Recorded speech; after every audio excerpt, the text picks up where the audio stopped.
सामाजिक न्याय आंदोलन और ऑल इंडिया पसमानदा मुस्लिम महाज के संयुक्त बैनर तले आज पटना के रविंद्र भवन में मनुवादी सांप्रदायिक कारपोरेटर फांसीवादी हमले के खिलाफ समान हिस्सेदारी व बराबरी के लिए बहुजन संसद आयोजित हुआ, जिसमें दिल्ली यूनिवर्सिटी के असिस्टेंट प्रोफेसर लक्ष्मण यादव आगे क्या कुछ कह रहे हैं, सुनिए। बंगाल तक, दक्षिण भारत से लेकर के यूपी और बिहार तक जब जो उनकी पार्टी में चला गया उसके कोई मुकदमा नहीं, कोई सीबीआई ईडी की रेड नहीं, और जो डट कर खड़ा हो गया उसके ऊपर रेड पड़ रही है। ऐसी वॉशिंग मशीन, मुझे लगता है कि वो जो हमारे एक शब्द होता है बहरूपिया, बहरूपिया कोई खराब शब्द नहीं है। मैं तो बिहार में हूँ तो थोड़ा बहुत ऐसे बोल ले रहा हूँ, यूपी में होता तो हो सकता है इस पर भी मेरे ऊपर मुकदमा लगा देते कि आपने किसी को बहरूपिया बोला। अरे हमने थोड़ी बोला, वो एक मुशायरे का वाकया है बड़ा महत्वपूर्ण। वो हमने एक जगह कहा कि भाई वो कोई आपके सामने कोई 8 हाथ की महिला अगर बाहर आ जाए तो पूजा करोगे भागोगे, इसके ऊपर नाराज हो गए सब। मैंने कहा मैंने किसी का नाम ही नहीं लिया। वो बोला कि भाई मुशायरे में एक शायर ने पढ़ा कि इस देश की सरकार चोर है, तो पुलिस आ गई और कहा कि आपके ऊपर मुकदमा है क्योंकि आपने कहा कि देश की सरकार चोर है। तो शायर ने बोला कि हमने ये थोड़ा ही बोला है कि हमारे देश की सरकार चोर है, कि जर्मनी की चोर है, कि अमेरिका की चोर है। तो कहा कि आप हमें इतना मूर्ख समझ रहे हैं कि हमको नहीं पता कि इस देश की सरकार चोर है। तो अब मैं सिर्फ इशारे में बात कर रहा हूं और ये बहुत वैचारिक और बहुत शानदार मंच है।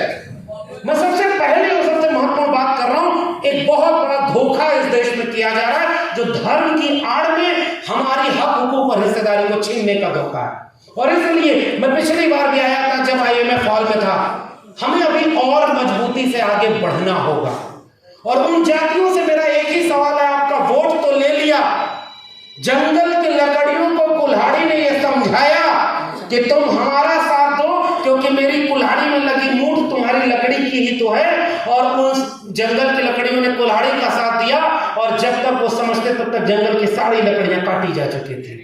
आपकी हमारी जाति के लोगों को कभी 12 मंत्री बनाकर, कभी 27 OBC कैबिनेट मंत्री बनाकर, कभी राष्ट्रपति बनाकर, कभी जो है राज्यपाल बनाकर ये कहा जाएगा कि असली सामाजिक न्याय तो बीजेपी कर रही है। और उसके पीछे से आप कहोगे जाति जनगणना होनी चाहिए तो वो कहेगा जाति जनगणना होगी तो जातिवाद बढ़ जाएगा और वो जाति जनगणना का विरोध करेंगे।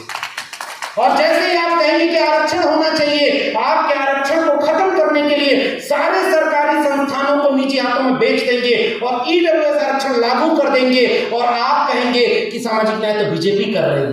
जैसे ही आप कहेंगे कि सबको शिक्षा होनी चाहिए क्योंकि बहुजन एजेंडे का सबसे प्राथमिक काम शिक्षा का काम है, और तुरंत वो कहेंगे कि नई शिक्षा नीति में शिक्षा बिक गई है, 40% सिलेबस ऑनलाइन मोड में है। और अब हमारे देश के विश्वविद्यालयों में ऑक्सफोर्ड कैम्ब्रिज यूनिवर्सिटी के कैंपस खुलेंगे, हमारे देश के स्कूल कॉलेज के विद्यार्थी जाएंगे विदेश पढ़ने, और ये सब करते करते फीस इतनी बढ़ जाएगी कि इलाहाबाद विश्वविद्यालय में पिछले दिनों विद्यार्थियों ने आंदोलन किया कि 400% फीस बढ़ा दी गई। और कुलपति ने कहा कि UGC ने कहा है कि जितना पैसा आप विद्यार्थियों से लेंगे उतना पैसा हम आपको लोन देंगे। पूरी की पूरी शिक्षा व्यवस्था को चौपट कर दिया गया है नई शिक्षा नीति में, और आपको समझाया जाएगा कि देश खतरे में, उठो जागो हिंदुओं और अपने घर में चाकू तेज करो, तलवार तेज करो, और उस पर कोई मुकदमा और कोई ED CBI की जांच नहीं होगी।